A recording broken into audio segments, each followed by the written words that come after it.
پوری حدیث میں امام طحاوی نے حدیث کے الفاظ نقل کیے ہیں کہ اوتر بواحدۃ توتر لکم ما صلیتم، ایک رکعت کے ذریعے پچھلی نمازوں کو طاق بنا دو. ایون اور آڈ کا لفظ سنا ہوگا نا. ایون کہتے ہیں جو دو پہ تقسیم ہو جائے، آڈ کہتے ہیں جو دو پہ تقسیم نہ ہو، طاق عدد جسے کہا جاتا ہے اردو میں. تو جہاں بھی یوتر بواحدۃ کا لفظ ہے وہاں امام ابو حنیفہ کی رائے کے مطابق، اور یہ بڑی مضبوط رائے ہے، اس پر میں ایک پورا کلپ ریکارڈ کرواؤں گا انشاءاللہ، کہ یوتر بواحدۃ کے الفاظ آئے ہیں وہاں مطلب یہ کہ ایک رکعت کے ذریعے پچھلی دو رکعتوں کو وتر بنا دو، کیونکہ دو رکعتیں ایون تھی، ایک کے ذریعے آپ نے کیا بنا دیا؟ آڈ. یہ جہاں بھی لکھا ہوتا ہے نا نبی صلی اللہ علیہ وسلم ایک رکعت وتر پڑھتے تھے، تو آپ ان سے کہیں کہ یہ عربی سے اردو ترجمہ یہ تو تم نے خود کیا ہے نا، ایک رکعت وتر پڑھتے تھے. یوتر بواحدۃ کا مطلب ایک رکعت وتر بھی آتا ہے اور ایک رکعت کے ذریعے پچھلی نمازوں کو جفت بنانا بھی آتا ہے، دونوں آتے ہیں.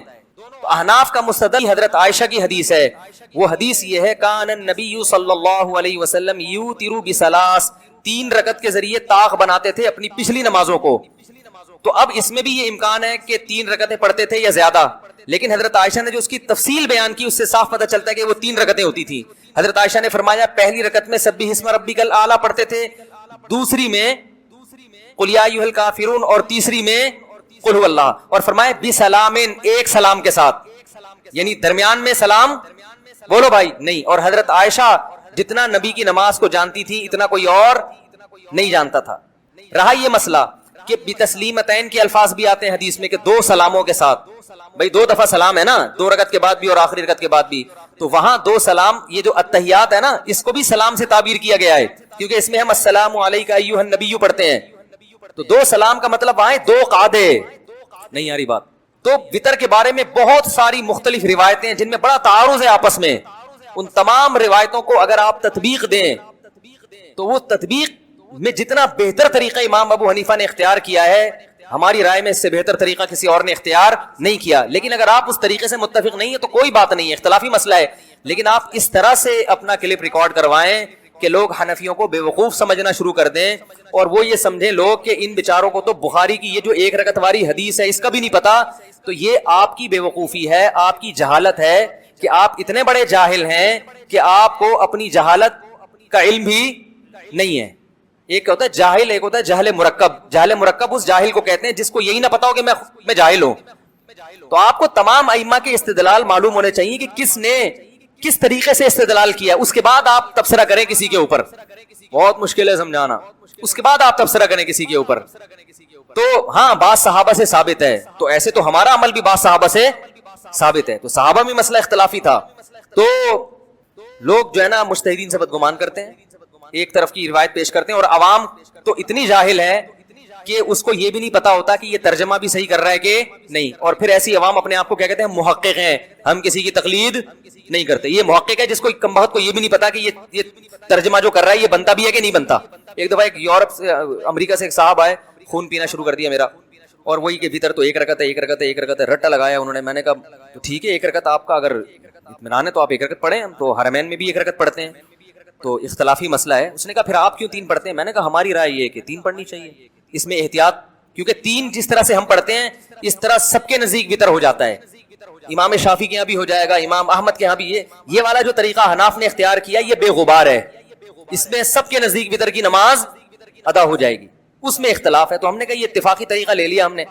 نہیں وہ تو آپ بخاری کی حدیث میں. پھر میں نے کہا آپ کس کے مقلد ہیں؟ کہہ رہا میں تقلید وقلید نہیں کرتا، میں محقق ہوں، میں محقق. میں نے کہا اچھا آپ کی کیا دلیل ہے؟ کہہ رہے بخاری میں آتا ہے نبی نے فرمایا ایک رکعت وتر پڑھو. میں نے کہا یہ ترجمہ انگلش میں یا اردو میں یہ بھی بخاری میں ہے، یہ ترجمہ نبی نے یہ ترجمہ کر کے دیا ہے؟ کہہ رہے نہیں. کہہ رہے یہ تو جو بھی عالم ہے انہوں نے ترجمہ کیا ہے. تو میں نے کہا آپ کو یہ پتا ہے کہ یہ ترجمہ صحیح ہے غلط ہے؟ کہہ رہے بڑے عالم ہے. میں نے کہا اس کا مطلب آپ اس ترجمے میں ان عالم کی تقلید کر رہے ہیں نا. کیا خیال ہے؟ آپ کے پاس تو کوئی دلیل نہیں ہے کہ یہ ترجمہ صحیح ہے یا غلط، آپ تقلید کر رہے ہو. تو تقلید تو کر لی نا آپ نے. کہہ رہے نہیں دینی مسائل میں تقلید کرنا جائز نہیں ہے، ترجمے میں تقلید ہو سکتی ہے. میں نے کہا ترجمے کی بیس پہ ہی تو آگے وہ مسئلہ کی بنیاد ہے. بیس میں تقلید کر لی جو اس سے بڑی تقلید ہے بھائی. آپ کی تو بنیادوں میں تقلید گھسی ہوئی ہے. میں نے کہا تو میں نے کہا بھائی فنٹر گیری اچھا کام نہیں ہے. آپ یہ بولو کہ چونکہ امام شافعی بہت بڑے مجتہد تھے تو ان کی تحقیق یہ ہے, تو میں جاہل آدمی, میں ان کی تحقیق کو فالو کر رہا ہوں. آپ اگر کسی اور کی تحقیق کو فالو کرتے ہو مولوی صاحب تو ہمیں بھی قبول. ایسے کرو گے تو میں نے کہا امت میں جوڑ بھی رہے گا اور امت تمیز سے زندگی بھی گزارے گی. یہ فنڈر گیری میں نے کہا آپ جیسوں پہ سوٹ نہیں کرتی. پھر میں نے ان کو کہا کہ جو اوتر بواحدۃ ہے, تو اوتر بواحدۃ کا مطلب جفت کو کیا بنا دے, ایک کے ذریعے طاق بنا دو, ایون کو کیا بنا دو, آڈ بنا دو. کیونکہ حدیث میں آتا ہے ان اللہ وطر یحب الوطر, اللہ طاق ہے اور طاق عدد کو قبول کرتا ہے, پسند کرتا ہے. دیکھو مغرب کی نماز دن کی نمازوں کی انتہا پہ ہے, اس کو بھی وطر بنایا گیا, اور یہ جو وطر کی نماز ہے یہ رات کی نمازوں کی انتہا پر ہے, لہذا اس کو بھی کیا بنایا گیا, طاق بنایا گیا ہے, تاکہ اینڈ کس پر ہو, طاق عدد پر اختتام ہو. سبحانک اللہم وبحمدک نشہد ان لا الہ الا انت نستغفرک ونتوب الیک. Thanks for watching. Don't forget to like, comment, share and subscribe to Mufti Tariq Masood, famous scholar. مفتی طارق مسعود صاحب کے بیانات سننے کے لیے youtube.com/مفتی طارق مسعود کو سبسکرائب کریں. فوج میں نا جب ہم جو این سی سی کی ٹریننگ کی ہے نا کالج میں, تو وہ فوجی صوبے دار ہمیں ٹریننگ دیتے تھے, تو وہ یہ ثابت کرنے کے لیے کہ میں آفیسر ہوں, بعض دفعہ خام خامے ڈنڈ پہ لو بیٹھ کے, چلو بھائی اب فوجیوں میں ہوتا ہے نا تاکہ آفس کے آرڈر کو فالو کرنے کا جذبہ پیدا ہو. اب ڈنڈ پیل رہے ہیں, ہمیں پتا تھا بھائی یہ ڈپس لگانے پڑیں گے آپ کو, ٹھیک ہے نا. وہ کہتا ہے جب کھڑے ہو کر دوبارہ لگاؤ. تو یہ سکھایا جاتا ہے فوجیوں کو قربانی کا جذبہ پیدا کرنے کے لیے. تو اللہ میاں ایسے بھی کر سکتے تھے کہ بس الٹے لٹک جاؤ, ٹھیک ہے نا, 5 ٹائم قربانی دلوائی ہے, لیکن ایسے طریقے سے دلوائی ہے کہ اس میں ہمیں روحانی سکون ملے, اس میں ہمارا اللہ سے ریلیشن قائم ہو, اس میں ہمیں لطف اور مزہ آئے, ہماری دنیا بھی سدھر جائے اس سے. ہمیں حکم دیا سب سے پہلے فجر کی نماز رکھی تاکہ مسلمان صبح دیر سے اٹھنے والی قوم نہ بنے. اللہ میاں یہ بھی کر سکتے تھے کہ پہلی نماز 11 بجے, دوسری نماز شام 3:30 بجے, 4-5 نمازیں ایسے کر دیتے. جہلم والی سرکار نے تو کر دی, فجر رکھی ہے اور ظہر کے بارے میں بولا ہے کہ عصر سے 20 منٹ پہلے آپ ظہر عصر پڑھ لیں اور غروب آفتاب ہوتے ہی مغرب عشاء بھی اکٹھی پڑھ لیں. تو یہ عملی طور پر 2 نمازیں ہوئی ہیں, ٹھیک ہے نا. 5 نمازوں کا مطلب ہوتا ہے اپنی تمام مصروفیات کو دوبارہ سے فارغ کر کے نماز کے لیے آنا. ظہر میں آپ سارے کام چھوڑ کے آتے ہو, پھر واپس چلے جاتے ہو, پھر عصر میں الگ سے آتے ہو, پھر واپس چلے جاتے ہو, پھر مغرب میں الگ سے آتے ہو, پھر واپس چلے جاتے ہو, پھر عشاء میں الگ سے آتے ہو. یہ 5 دفعہ قربانی دلوائی جا رہی ہے. اگر اس طرح سے نمازیں اکٹھی کرنے کا اسلام میں حکم ہوتا تو 3 دفعہ قربانی ہوتی, 5 دفعہ قربانی نہیں ہوتی. دیکھو ہم ظہر سے پہلے 4 سنتیں پڑھتے ہیں اور 4 فرض پڑھتے ہیں. ان سنتیں پڑھنے میں کوئی قربانی ہوتی ہے ہمیں؟ اس لیے کہ تو نماز کے لیے آئے ہوئے ہیں نا. تو اگر ہم 4 فرض کے ساتھ 4 عصر بھی پڑھ لیں تو عصر کی قربانی تھوڑی ہی پھر یہ. تو 5 نمازوں کا مطلب بھی 5 ٹائم پہ آنا ہے. اس میں شاپنگ واپنگ ہی تو رکاوٹ بنتی ہے, اور آپ نے شاپنگ کے لیے کہہ دیا اہل حدیث. حالانکہ اہل حدیث یہ مانتے نہیں ہے, لیکن یہ اس کی عادت ہے جہلم والی سرکار کی کہ کسی بھی مسلک میں کوئی بھی الٹا فتویٰ دے رہا ہوگا نا تو اس الٹے مولوی کو لا کے ہائی لائٹ کر کے مسلک کو بدنام کرنا. تو ایک اہل حدیث کا وہ چلایا کہ ایک اہل حدیث کہتے ہیں کہ میں جب 12:30 بجے شاپنگ کے لیے جاتا ہوں نا اپنی بیوی کو لے کے, تو 12:30 بجے ظہر کے ساتھ کیا پڑھ لیتا ہوں.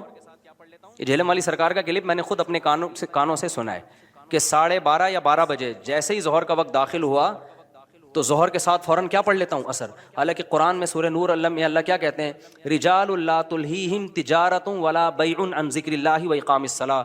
مسجدوں میں ایسے لوگ ہوتے ہیں کہ ان کو تجارت اللہ کی یاد اور نماز سے غافل نہیں کرتی, بزنس ہی اللہ کی یاد. اور اللہ فرماتے ہیں مسجدوں میں ہوتے ہیں. پتہ چلتا ہے کہ کہاں آگے پڑھنی ہوتی ہے, جماعت سے بھی اور اپنے ٹائم پہ بھی. اور اسی شاپنگ کو آپ نے ذریعہ بنا لیا 2 نمازیں اکٹھی کرنے کا, اثر گول کر دیا آپ نے. یہ ہے تفقع اور بصیرت, سمجھتے ہو. اور اس نماز کا اجر خراب کیا ہے جس کی سب سے زیادہ تاکید قرآن بیان کر رہا ہے. تو خیر, تو کیسا ریلیشن ہے, جلدی سے بات کو سمیٹ کے میں ختم کرتا ہوں. سب سے پہلے اللہ کیا کہتا ہے, مسلمان اپنے مسلم ہونا ثابت کرنے کے لیے کہ میرا اللہ سے ریلیشن ہے, اللہ نے کہا کہ 5 ٹائم نماز پڑھنی پڑے گی. اور یہ 5 ٹائم نماز کیوں رکھی ہے پتہ ہے آپ کو؟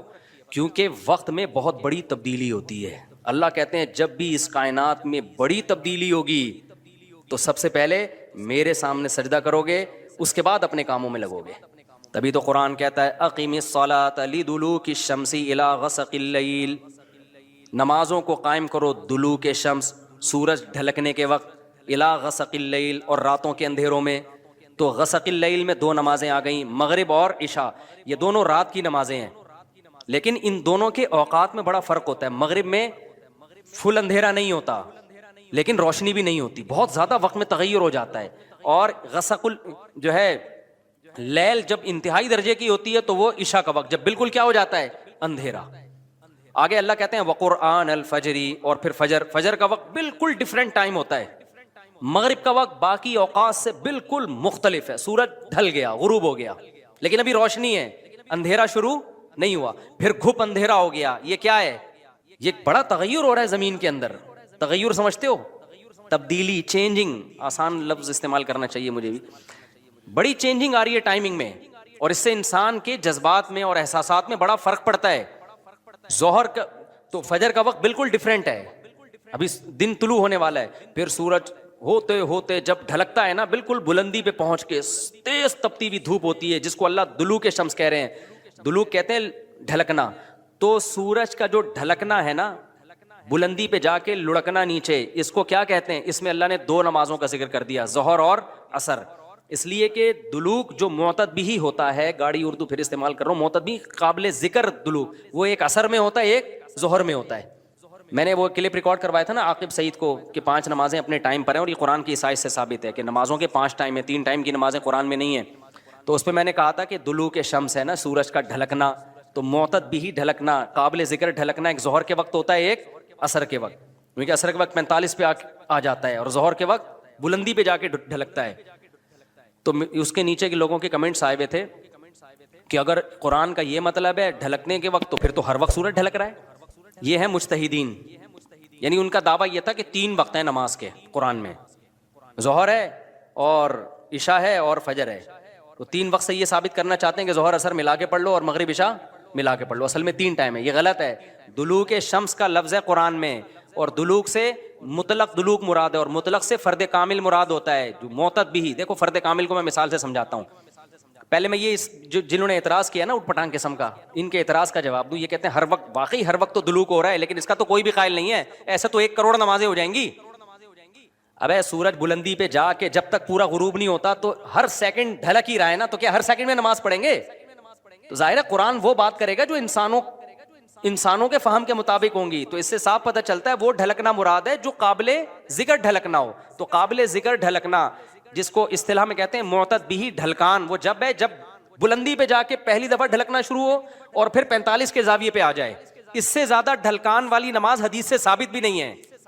نہیں آئی میرا خیال ہے بات؟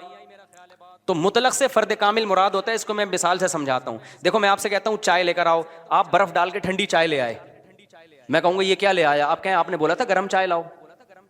میں بولوں گا جب میں نے چائے کا لفظ مطلق بولا ہے, اس کے ساتھ کوئی گرم یا ٹھنڈے کی قید نہیں لگائی, تو اس سے فرد کامل ہی مراد ہوتا ہے. کامل فرد چائے کا کیا ہے؟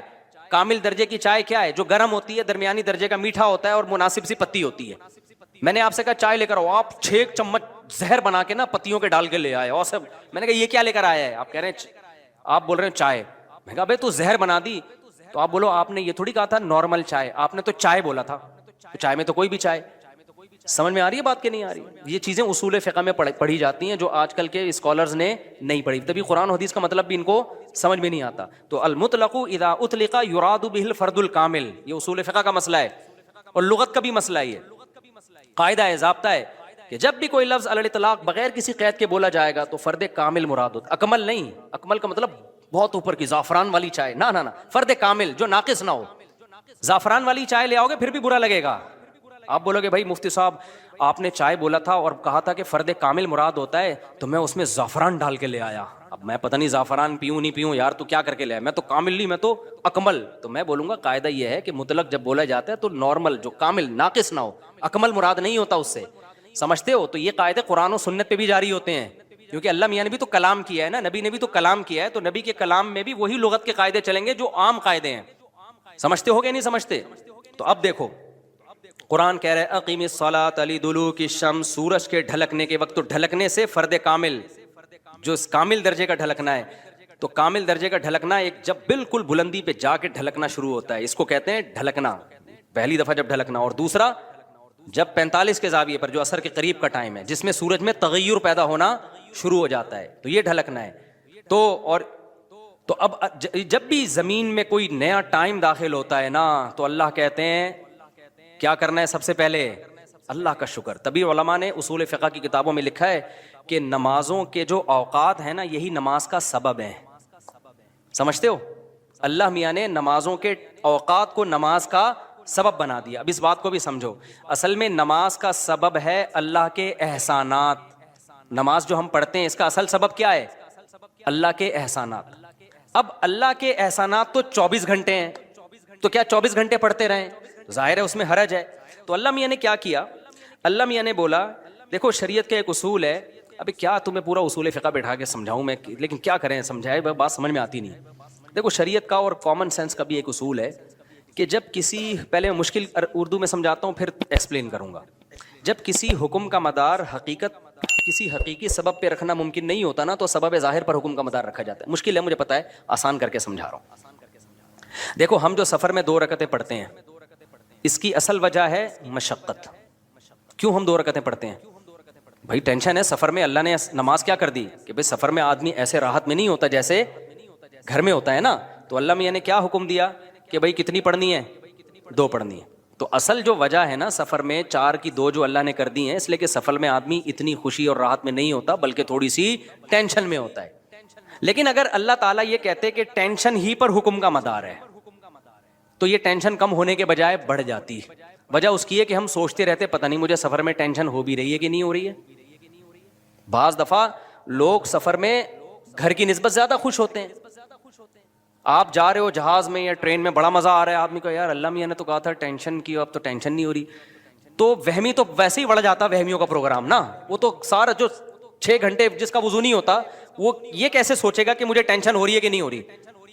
پھر اگر ہو رہی ہے تو کتنے کلو ٹینشن ہو رہی ہے. بعض دفعہ ہو رہی ہے لیکن آدمی کہتا ہے یار اتنی تو مجھے گھر میں بھی ہوتی ہے, یا ہو سکتا ہے نہیں ہوتی ہے. تو اسلام ان بکھیڑوں سے نکال کے اللہ میاں نے کیا کیا, بھائی سفر سبب ہے ٹینشن کا اور ٹینشن سبب ہے نماز کا. تو اصل سبب تو ٹینشن ہے, لیکن اگر ٹینشن پہ میں نے ڈال دیا نا مدار تو یہ ٹینشن کم نہیں ہوگی بڑھے گی. لہذا سفر پہ ڈال دیا میں نے, سفر ہوگا تو چھوڑ دو, ٹینشن ہے یا نہیں وہ 2 پڑھا کرو. نہیں ہے بات, میرا خیال ہے.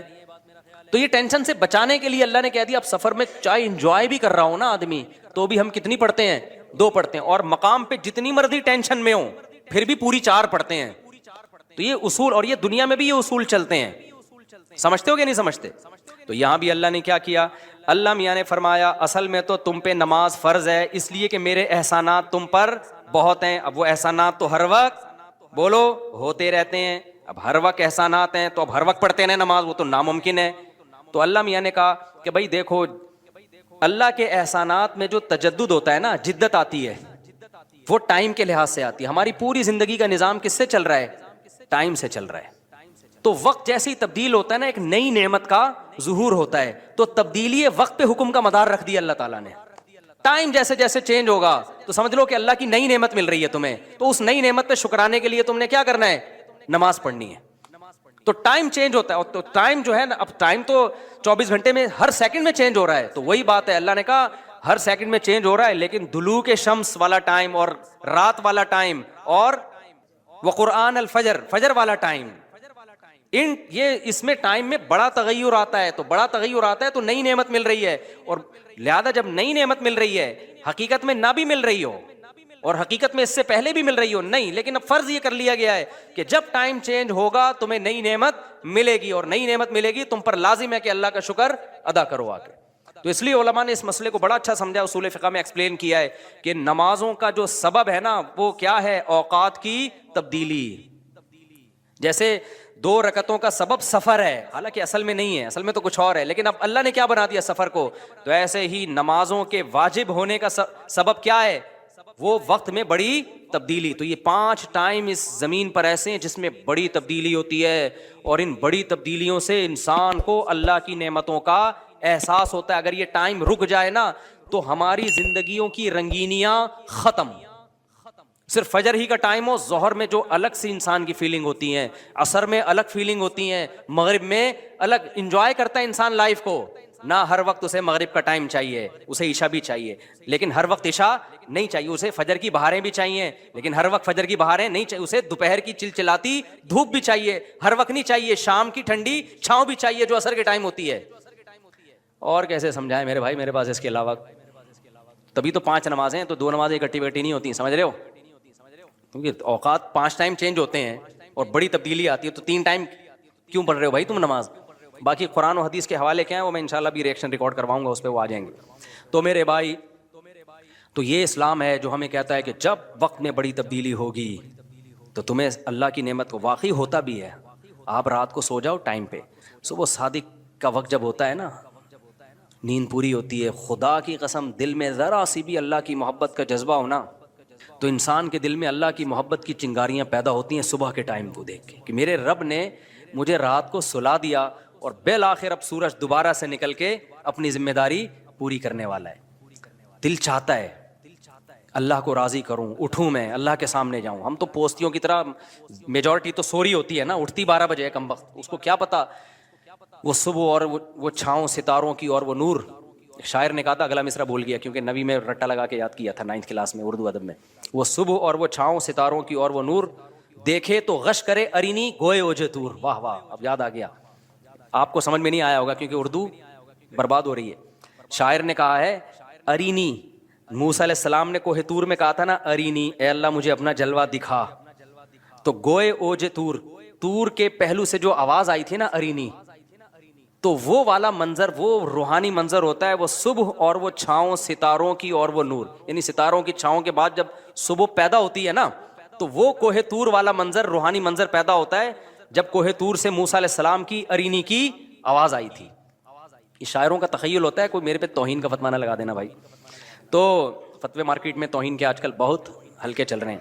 تو ہم اپنے بیان کی طرف چلتے ہیں. تو یہ 5 نمازیں اللہ نے کیا کر دی میرے بھائی؟ بولو. اصل تو عبادت اسلام میں ہے ہی نماز. اصل کیا ہے؟ 5 ٹائم دن میں. تبھی علماء کہتے ہیں معاف ہی نہیں ہوتی ہے کبھی، موت تک چلتی رہتی ہے، کیونکہ ٹائم آتا رہتا ہے نا. ٹائم آئے گا تو نماز